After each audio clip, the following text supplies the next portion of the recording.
Kita berdoa. Damai sejahtera dari Allah Bapa yang melampaui segala akal dan pikiranmu, menerangi hati dan pikiranmu oleh Roh Kudus dalam Kristus Yesus Sang Firman Allah yang hidup. Amin. Silakan duduk kembali. Halo Bapak Ibu dan saudara-saudara yang dikasihi Tuhan, kita patut bersyukur dan berterima kasih untuk anugerah Tuhan yang boleh menyertai memberkati kita sampai dengan hari ini. Dan hari ini kita boleh sama-sama bersekutu bersama-sama, walaupun kita masih melaksanakan ibadah di rumah kita masing-masing, tapi percayalah bahwa Tuhan hadir dan Tuhan siap untuk melawat kita sekalian. Tuhan hadir dan siap untuk memberkati kita sekalian. Bapak Ibu dan saudara-saudara yang dikasihi dalam Tuhan Yesus Kristus, firman Tuhan yang menjadi perenungan bagi kita hari ini terambil dari Wahyu pasal yang kedua, Wahyu pasal 2 ayat 13 sampai dengan ayat yang ke-16. Wahyu pasal 2 ayat 13 sampai dengan ayat yang ke-16. Bapak Ibu silakan membaca, melihat dalam Alkitab masing-masing, dan saya akan membacakannya untuk kita. Aku tahu di mana engkau diam, yaitu di sana, di tempat takhta iblis, dan engkau berpegang kepada namaku, dan engkau tidak menyangkal imanmu kepadaku, juga tidak pada zaman Antipas, saksiku yang setia kepadaku, yang dibunuh di hadapan kamu, di mana iblis diam. Tetapi aku mempunyai beberapa keberatan terhadap engkau. Di antaramu ada beberapa orang yang menganut ajaran Bileam, yang memberi nasihat kepada Balak untuk menyesatkan orang Israel, supaya mereka makan persembahan berhala dan berbuat zina. Demikian juga ada padamu orang-orang yang berpegang kepada ajaran pengikut Nikolaus.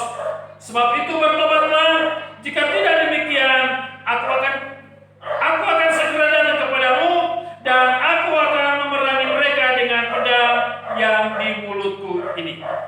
Bapak Ibu dan saudara-saudara yang dikasihi oleh Tuhan Yesus Kristus, tema renungan kita pada hari ini adalah gereja akan teruji dalam tantangan iman. Ketika kita bicara tentang gereja, maka kita akan bicara tentang persekutuan orang percaya.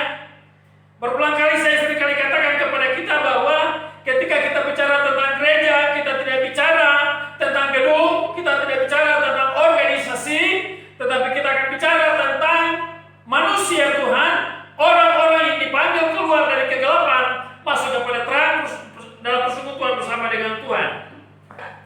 Saudara-saudara yang dikasihi dalam Tuhan Yesus Kristus, Pergamus adalah ibu kota dari provinsi Asia, dan Pergamus adalah kota tertua di Asia, dan kota ini adalah kota yang pertama-tama mendirikan kuil bagi Kaisar Agustus. Karena Pergamus adalah ibu kota Asia, maka Pergamus merupakan pusat penyembahan terhadap Kaisar. Saudara-saudara yang dikasihi dalam Tuhan Yesus Kristus, kita tahu bahwa di kota ini juga orang-orang Kristen diperintahkan untuk mempersembahkan dupa, bahkan juga kemenyan kepada patung Kaisar, sambil mengatakan Kaisar adalah Tuhan. Saudara, ini sebuah tantangan rohani, ini sebuah tantangan iman. Tidak jauh berbeda dengan apa yang dialami oleh tiga orang muda, itulah Sadrak, Mesak, dan Abednego. Selain itu, Pergamus juga mempunyai kuil bagi dewa Zeus, kuil bagi dewa Asklepius, dan kita tahu bahwa Asklepius yang berbentuk ular dan dianggap sebagai dewa penyembuh. Maka setiap orang yang ke sana, mereka senantiasa berusaha untuk menyembah ular ini, menyembah patung ini. Karena apa? Dianggap sebagai dewa penyembuhan. Bapak Ibu dan saudara-saudaraku yang dikasihi oleh Tuhan Yesus Kristus, apa yang dikatakan oleh kebenaran firman Tuhan, bahwa inilah firman Dia yang memakai pedang yang tajam dan bermata dua. Pedang diakui oleh orang Romawi sebagai simbol dari otoritas dan penghakiman, merupakan milik Kristus dan bukan milik Roma. Adalah penting bahwa mereka yang sedang hidup di bawah ancaman dari pedang Romawi untuk diingatkan bahwa Kristus memegang dan menggunakan pedang yang jauh lebih tajam, jauh lebih kuat, jauh lebih berkuasa, dengan mana Ia akan mengunjungi orang yang tidak setia dalam penghakiman yang cepat dan tidak akan pernah tertunda. Saudara yang dikasihi dalam Tuhan Yesus Kristus, melalui kebenaran firman Tuhan ini kita akan merenungkan 3 hal penting, yaitu yang pertama, pujian terhadap iman jemaat Tuhan di Pergamus. Kemudian yang kedua, tentang keberatan Tuhan terhadap sebagian jemaat yang ada di Pergamus. Dan yang ketiga, peringatan dan himbauan bagi jemaat yang mempraktekkan sinkretisme dalam kehidupan berjemaat. Yang pertama kita akan lihat bersama-sama tentang pujian terhadap iman jemaat Tuhan yang ada di Pergamus, ayat yang ke-13.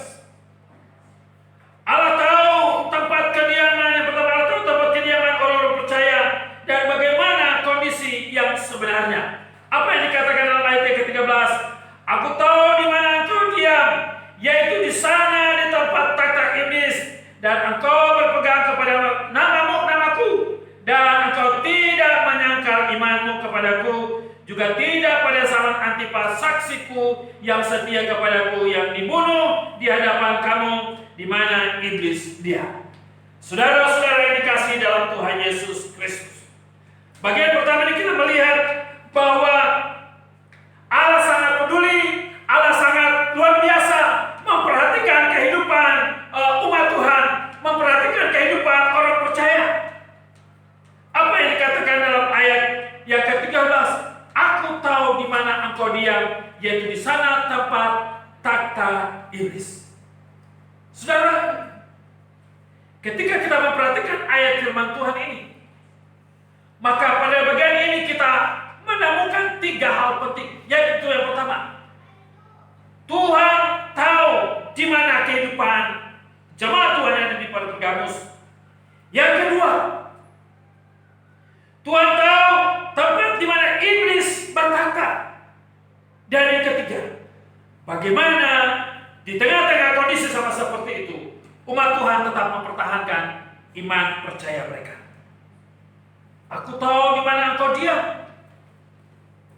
Kata untuk diam atau tinggal di sini adalah kata yang dipakai menjadi sebuah ketetapan bahwa mereka ini bukan orang pendatang, tetapi mereka adalah orang yang tinggal permanen, orang asli yang ada di situ. Mereka tinggal sebagai orang-orang percaya, walaupun mereka harus diperhadapkan dengan tantangan, walaupun mereka harus diperhadapkan dengan pergumulan secara khusus, mereka mempertahankan prinsip iman mereka. Saudara yang dikasihi dalam Tuhan Yesus Kristus, Alkitab mencatat kepada kita bahwa munculnya situasi sama seperti ini membuat mereka semakin hari semakin diperhadapkan dengan satu kesulitan besar.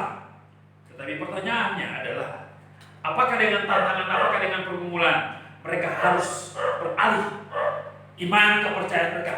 Atau apakah dengan tantangan dan pergumulan membuat mereka harus meninggalkan tempat itu? Saudara, kita harus jujur bahwa seringkali kita lebih senang ketika kita diperhadapkan dengan tantangan pergumulan, kita lebih senang untuk pergi daripada tinggal dan siap menghadapi tantangan. Oleh karena itu, saudara-saudaraku yang dikasihi di dalam Tuhan Yesus Kristus,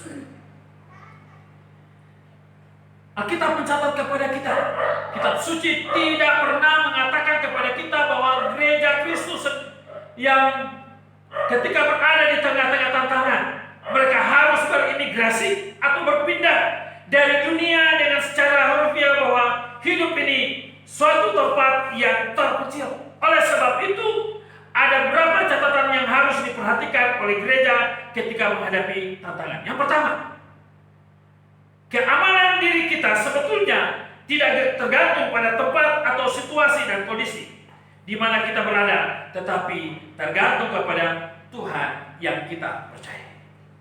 Itulah sebabnya dalam Alkitab kita menemukan ada begitu banyak janji Tuhan. Tuhan berjanji bahwa Dia akan menyertai kita, Dia berjanji akan menolong kita, memelihara kita. Tuhan bisa melindungi dan membebaskan Petrus yang dikelilingi oleh musuh-musuh. Kalau kita lihat Kisah Rasul 5 ayat 18 dan seterusnya. Dan Tuhan bisa membunuh Herodes di tengah-tengah para pendukung. dan seterusnya dan seterusnya. Kita bisa melihat bahwa Tuhan berdaulat, Tuhan berkuasa untuk melakukan apa saja terhadap setiap orang yang berlindung kepadanya.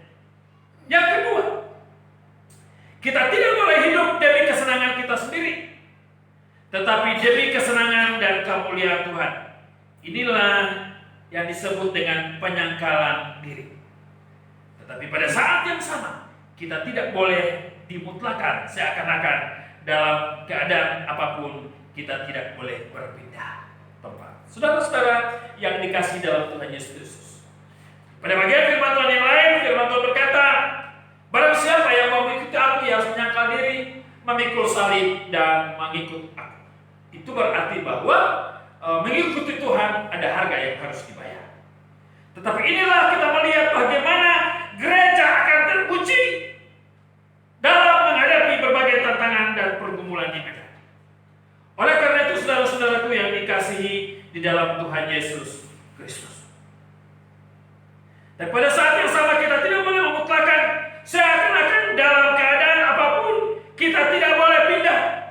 Perhatikan Kejadian pasal 46 ayat 1 sampai 7, di mana Yakub pindah ke Mesir dengan restu dari Allah atau dikehendaki oleh Allah karena adanya bahaya kelaparan yang luar biasa. Yang kedua, Kisah Rasul pasal 9 itu 2 sampai 26, di mana Paulus lari dari Damsyik ke Yerusalem karena mau dibunuh. Dan jika kita perhatikan dalam Matius 24 ayat 15 sampai 21, khususnya ayat 16 dan ayat ke-20, di mana kata melarikan diri itu muncul 2 kali.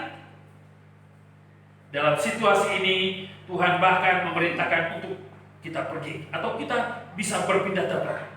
Dengan demikian dapat disimpulkan bahwa kita boleh lari atau pindah kalau memang betul-betul kita diperhadapkan dengan situasi yang tidak memungkinkan dan jika Tuhan berkehendak untuk hal itu. Oleh karena itu, jangan kita melangkah tanpa dikehendaki oleh Tuhan. Begitu juga dengan saudara-saudara sekalian, jangan saudara mau pulang kampung dengan alasan apapun. Dan kalau saudara pulang kampung, kalau memang Tuhan pimpin saudara pulang kampung, puji Tuhan. Tetapi karena situasi kondisi membuat saudara pulang kampung, pertanyaannya, apakah di kampung saudara tidak jadi beban? Di sana sudah ada masalah, saudara datang bawa masalah, apalagi dengan situasi corona sama seperti ini. Jangan saudara tidak sampai di kampung, karena sampai di pelabuhan langsung disambut dan dibawa saudara masuk ke karantina. Saudara-saudara yang dikasih dalam Tuhan Yesus Kristus. Yang kedua, perhatikan ayat yang ke-13.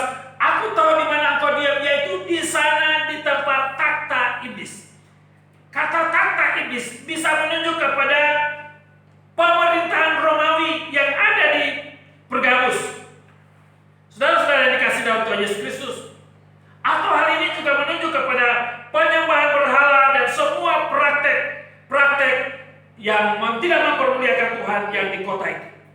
Tetapi kebanyakan, kalau kita melihat kepada firman Tuhan ini, banyak penafsir justru berbicara tentang takhta iblis karena kota ini merupakan tempat atau pusat penyembahan berhala. Saudara, gereja hadir di tengah-tengah situasi seperti ini tidak mungkin. Itulah sebabnya jangan heran banyak orang Kristen yang tidak sungguh-sungguh dengan Tuhan. Hari Minggu dia ke gereja, tetapi hari Senin sampai dengan hari Sabtu masih bisa cari dukun. Kenapa? Dia tidak memiliki fondasi yang benar, dia tidak memiliki landasan yang benar. Maka hati-hati dengan kebenaran firman Tuhan ini. Engkau hidup dengan Tuhan, tetapi engkau juga mempraktekkan praktek-praktek yang tidak dikehendaki Tuhan. Ingat, bukan saudara berurusan dengan gereja, bukan saudara berurusan dengan hamba Tuhan, tetapi saudara akan berurusan dengan Tuhan dan Tuhan akan berurusan dengan saudara sendiri. Itulah sebabnya Tuhan berkata, aku tahu di mana kamu tinggal, aku tahu di mana kamu diam. Kamu tinggal di tengah-tengah tempat tinggal di mananya iblis berdiam. Pergamus menjadi pusat di mana orang menyembah berhala. Saya tidak tahu bagaimana dengan lingkungan di mana saudara itu. Apakah memungkinkan tetangga saudara adalah orang yang benar-benar dengan Tuhan? Atau orang yang hari Minggu dengan Tuhan, Senin sampai dengan Sabtu dengan hantu? Bisa terjadi. Tetapi ini tantangan. Disinilah iman saudara akan teruji. Saya sering kali katakan kepada kita, kita kadang-kadang lebih menjaga perasaan manusia daripada menjaga perasaan Tuhan. Kita takut orang tersinggung. Kita hanya ingin menyenangkan hati orang lain supaya orang bisa bersama dengan kita, sementara kita harus memberontak terhadap Tuhan. Maka firman Tuhan ini menolong kita sekalian, membawa kita sekalian untuk kita sama-sama menyadari bahwa ingat, kita hidup di tengah-tengah dunia bukan berarti kita akan lepas daripada tantangan dan pergumulan yang ada. Kita harus siap menghadapi dunia yang ada. Yang ketiga, Allah menguji iman mereka. Ayat yang tetap pada ayat ke-13. Engkau berpegang teguh pada namaku dan engkau tidak menyangkal imanmu kepadaku. Juga tidak pada zaman Antipas saksiku yang setia kepadaku yang dibunuh di hadapan kamu, di mana iblis dia. Saudara, di kota ini nama Yesus tidak diakui atau tidak dihormati. Yang diakui dan dihormati adalah nama dewa Asklepius. Karena Asklepius dan nama Kaisar merupakan nama yang sangat diagungkan, dihormati. Tapi orang Kristen di Pergamus tetap setia kepada nama Kristus. Ini menunjukkan bahwa orang bisa tetap setia kepada Kristus sekalipun keadaan sekitarnya begitu sukar. Saudara-saudara yang dikasih dalam Tuhan Yesus Kristus, Alkitab berkata, engkau berpegang teguh pada namaku, artinya bahwa mereka bukan hanya setia kepada nama Kristus, tapi mereka juga memberitakan nama Kristus. Hal yang sangat menarik. Kita tidak saja hanya menjadi orang Kristen, tapi kita harus menjadi pemberita-pemberita Kristus. Walaupun saudara, sekian lama kita harus beribadah di rumah, tapi jangan kita puas dengan status kita beribadah di rumah. Tapi pertanyaannya adalah, ketika saudara beribadah di rumah, sudahkah saudara menyampaikan saksi, menjadi saksi Kristus bagi orang lain? Seperti jemaat di Pergamus ini. Mereka hidup dalam lingkungan yang tidak memungkinkan, lingkungan yang membuat mereka susah, membuat mereka menderita, tapi dalam situasi itu, mereka harus hadir dan memberitakan Kristus kepada orang lain. Saudara-saudara yang dikasihi dalam Tuhan Yesus Kristus, merupakan suatu yang bisa dimengerti jika mereka memelihara iman dan berpegang erat-erat pada nama Yesus, tapi mereka memelihara semua ini untuk diri mereka sendiri, hidup dalam pengasingan dan dengan hati-hati menghindari perselisihan, bentrokan, terbuka dengan lingkungan yang jahat. Saudara, gereja tidak boleh berdiam diri. Bahkan pada waktu dunia mengancam dengan kemarahan yang besar sekalipun, gereja harus berdiri dan bersaksi buat orang lain. Saudara-saudara yang dikasihi dalam Tuhan Yesus Kristus, bagian yang kedua yang kita akan renungkan bersama adalah keberatan Tuhan terhadap bagi sebagian jemaat yang ada di Pergamus. Ayat 14 dan 15. Tetapi aku mempunyai keberatan-keberatan terhadap engkau. Di antaramu ada beberapa orang yang menganut ajaran Biliam, yang beri nasihat kepada Balak untuk menyesatkan orang Israel, supaya mereka makan persembahan berhala dan berbuat zina. Demikian juga ada padamu orang-orang yang berpegang pada ajaran pengikut Nikolaus. Tetapi aku mempunyai beberapa keberatan terhadap engkau di antara kami. Ini hal yang sangat luar biasa. Tetapi aku mempunyai keberatan terhadap engkau. Saudara-saudara dikasih dalam Tuhan Yesus Kristus, perhatikan bahwa bukan seluruh gereja atau seluruh anggota jemaat di Pergamus yang tidak setia, tetapi hanya sebagian atau hanya beberapa orang. Saudara, kalau kita melihat apa yang dikatakan dari kebenaran firman Tuhan ini, ada dua nama yang muncul di situ, itulah nama Biliam dan nama Nikolaus. Pertanyaannya adalah, siapa itu Biliam? Ingat, Alkitab sudah mencatat kepada kita ajaran Biliam yang memberi nasihat kepada Balak untuk menyesatkan orang Israel supaya mereka makan persembahan berhala dan berbuat zina. Biliam adalah orang Midian. Tempat tinggalnya berada di Mesopotamia, cukup jauh dari Moab. Kita bisa lihat dalam Bilangan 25 ayat 5 sampai 6. Balak raja Moab mengirim utusan kepada Biliam bin Beor ke Petor yang di tepi sungai Efrat ke negeri teman-teman dengan pesan, ketahuilah ada suatu bangsa keluar dari Mesir, sungguh sampai tertutup permukaan bumi olehnya, dan mereka sedang berkemah di depanku. Karena itu datanglah dan kutuk bangsa itu bagiku, sebab mereka lebih kuat daripadaku.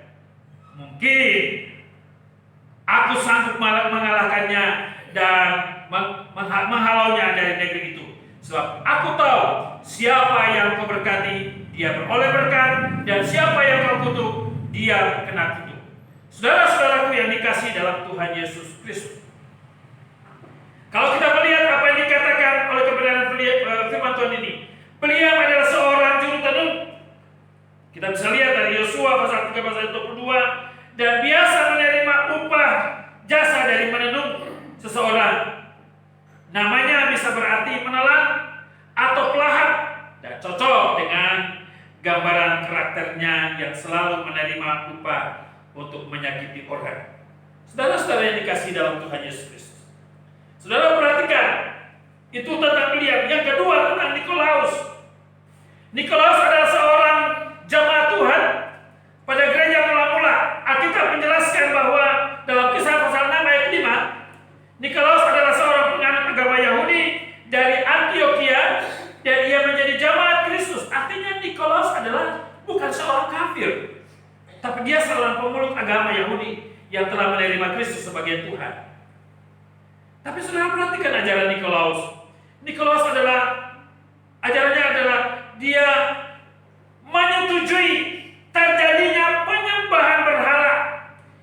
Dia juga menyetujui terjadinya praktek-praktek sebuah kebiasaan-kebiasaan yang tidak sesuai dengan kehendak Tuhan. Nikolaus mengajarkan tidak apa-apa kalau beribadah kepada Yesus, tetapi juga melakukan tradisi atau praktek budaya yang lain. Ini sesuatu yang tanpa kita sadari bahwa ini juga terjadi dalam kehidupan kita dalam berjemaat, saudara. Itulah sebabnya kita perlu hati-hati ketika kita diperhadapkan dengan berbagai hal yang kadang-kala membuat kita harus menentukan sebuah keputusan atau sebuah pilihan. Kita berada di tengah-tengah lingkungan orang-orang Kristen, lingkungan orang-orang yang seiman atau tidak seiman. Kadang-kala nasihatnya kelihatan rohani, tetapi justru menjerumuskan kita untuk mempraktekkan hal-hal yang tidak mempermuliakan Tuhan. Dan perhatikan ayat ini, bahwa firman Tuhan katakan, Tuhan sangat berkeberatan bahwa dari kelompok jemaat yang kecil ini ada orang-orang yang terpengaruh dengan ajaran itu. Ada orang-orang yang berbalik dan melawan ajaran yang benar. Maka firman Tuhan berkata, perhatikan pada ayat yang ke-14, tetapi aku mempunyai beberapa keberatan terhadap engkau. Kenapa? Karena ada yang mengikuti ajaran beliau dan ada yang mengikuti ajaran Nikolaus. Tapi luar biasa, saudara. Kalau kita membaca kebenaran firman Tuhan ini luar biasa. Tuhan itu luar biasa. Tuhan tidak langsung murka, Tuhan tidak langsung menghukum, tapi Tuhan masih berikan kesempatan. Tuhan masih berikan solusi bagi mereka yang berbalik kepada Tuhan. Saudara-saudara yang dikasihi di dalam Tuhan Yesus, mari kita melihat pada bagian yang terakhir. Itulah pada ayat yang ke-16. Peringatan dan himbauan bagi jemaat yang mempraktekkan praktek-praktek sinkretisme. Ayat yang ke-16. Sebab itu bertobatlah. Jika tidak demikian, aku akan segera datang kepadamu, dan aku akan memerangi mereka dengan pedang yang dari mulutku ini. Saudara, solusi yang Tuhan berikan adalah bertobat. Bertobatlah. Kenapa? Kenapa Tuhan tidak langsung menghukum? Kenapa Tuhan tidak langsung murka terhadap mereka? Tetapi Tuhan masih berikan kesempatan. Oleh karena itu jangan saudara salah mengerti teks ini juga, saudara. Saudara akan berkata begini, Tuhan itu Allah yang penuh kasih, panjang sabar. Tidak apa-apa kita melakukan hal ini, nanti Tuhan itu kan penuh kasih. Kita minta ampun, Tuhan akan mengampuni kita. Itulah sebabnya kenapa banyak orang Kristen senang hidup dengan dosa dan bermain-main dengan dosa. Kenapa? Dia merasa bahwa Allah itu Allah Maha Pengampun, Allah Maha Pengasih. Oleh karena itu, pada siang hari ini saya ingin mengajak kepada saudara-saudara sekalian, di tengah-tengah situasi kondisi sama seperti ini, mari kita berpegang teguh pada prinsip rohani kita. Kita berpegang teguh pada prinsip iman kita. Ingat, tantangan itu pasti ada, dan tantangan ini akan mempengaruhi kehidupan rohanimu. Tantangan ini akan mempengaruhi kehidupan prinsip imanmu. Engkau akan tetap setia atau engkau akan berbalik kepada Tuhan. Doa saya dari tempat ini, engkau yang mendengarkan kebenaran firman Tuhan, engkau akan menjadi orang yang tetap setia, melakukan perintah Tuhan dengan setia, sehingga pada waktu dia datang kedua kali, dia menemukan saudara dan saya adalah orang-orang yang setia kepada Tuhan. Saudara-saudara yang dikasihi dalam Tuhan Yesus Kristus, kesimpulan dari kebenaran firman Tuhan ini yang akan menjadi perenungan bagi kita. Yang pertama, siapapun engkau dan dimanapun engkau, bagaimana kondisimu, kondisi rohanimu, Allah sedang memperhatikan. Di tengah-tengah situasi virus corona ini, saya tidak tahu apakah di rumah semua setia beribadah, atau saudara merasa Anda enak kalau ibadah di rumah, lebih enak ibadah di gereja. Tuhan tahu. Tapi justru itu saya ingin mengajak saudara-saudara sekalian, di tengah-tengah tantangan pergumulan yang ada, mari bangunlah persekutuan saudara dengan Tuhan. Kita belum bisa menerapkan ibadah di gereja. Karena apa? Konsekuensinya berat, pergumulannya cukup berat. Kita harus bisa mematuhi dan memenuhi seluruh persyaratan. Pertanyaannya adalah, apakah dijamin saudara-saudara yang masuk ke gereja ini dan beribadah adalah dijamin tidak terinfeksi atau tidak membawa virus corona? Mungkin saudara akan berkata, percayalah Pak Pendeta, bersama dengan Tuhan kita aman. Tapi ingat, Tuhan juga berikan kepada kita hikmah, bagaimana kita menggunakan hikmat itu dengan baik. Oleh sebabnya, saudara, Batam sudah masuk zona hitam, dari merah jadi hitam. Itu berarti sudah gelap. Ya. Maka saya sampai dengan saat ini belum berani untuk mempraktekkan atau melakukan ibadah di gereja. Tidak apa-apalah, demi keamanan dan kenyamanan kita semua, mari kita beribadah di rumah. Saudara tidak terlalu pusing-pusing. Ya. Saya tahu saudara punya kerinduan untuk bisa bersekutu bersama-sama. Tapi percayalah, Tuhan menolong dan memberkati saudara. Yang kedua, jika pimpinan gereja tidak mengajarkan pengajaran yang benar dan membiarkan jemaat berbuat dosa, maka pendeta atau hamba Tuhan juga akan menerima hukuman dari Allah. Oleh karena itu, ya saudara, saya sering kali menyampaikan firman Tuhan. Mungkin saudara berkata, wah Bapak ini ngomongnya kok keras sekali, kasar sekali. Tidak.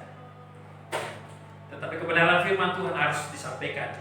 Soal saudara mempraktekkan atau tidak praktekkan, saudara melakukan atau tidak lakukan, tugas saya sudah sampaikan kepada saudara. Tugas saya sudah ingatkan kepada saudara. Sehingga pada waktu kalau Tuhan tanya sama saya akan jawab, Tuhan saya sudah ajar mereka semua. Nanti Tuhan bilang begini, tapi kenapa masih ada begini? Memang dia dasarnya begitu. Kan gitu, kan gampang jawaban saya sebetulnya. Gereja Senin Kamis, nanti ada sesuatu dulu baru dicari Tuhan, susah. Tapi yang jelas, engkau yang dengan firman Tuhan ini, mari lakukan dengan sungguh-sungguh. Yang terakhir, firman Tuhan yang menyelamatkanmu. Namun jika engkau berkompromi dengan dosa dan melakukan perbuatan dosa, maka firman Tuhan yang menyelamatkanmu akan berperang melawan. Ngeri. Saudara, apa yang dikatakan oleh kebenaran firman Tuhan ini? Aku akan datang memerangi engkau dengan pedang yang di mulutku ini. Pertanyaannya, apakah di mulut Tuhan ada pedang? Tapi Alkitab mencatat kepada kita, firman Tuhan bagaikan pedang bermata dua. Lebih tajam dari samurai, lebih tajam dari golok, lebih tajam daripada keris. Dia mampu untuk menembus sampai kepada seluruh bagian hidup kita.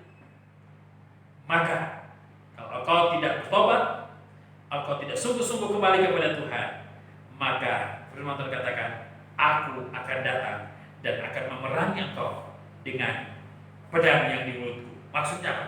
Apa yang keluar dari mulutnya yang dia katakan kalau dia akan memerangi, dia akan buktikan itu. Dia akan lakukan itu. Pertanyaannya adalah, sudahkah saudara siap untuk diperangi Tuhan? Sudahkah saudara siap untuk dihukum oleh Tuhan? Kalau saudara sudah siap, teruslah berbuat dosa. Dan kalau saudara tidak mau dihukum Tuhan, satu kata untuk kita semua adalah bertobat. Kembali kepada Tuhan. Lakukanlah firman Tuhan. Kesempatan Tuhan berikan kepada saudara untuk menikmati persekutuan dengan Tuhan. Tuhan memberkati kita sekalian. Amin. Mari kita berdoa. Ya Tuhan, kami bersyukur dan berterima kasih untuk kebenaran firman Tuhan yang sudah kami dengar. Roh Kudus-Mu menolong kami, membawa kami mengerti akan rahasia kebenaran firman Tuhan ini, sehingga hidup kami semakin hari semakin boleh berjalan seturut dengan firman-Mu. Terpujilah Kau Bapa. Ini doa kami. Dalam nama Yesus kami mengucap syukur dan berdoa kepada Bapa di surga. Amin.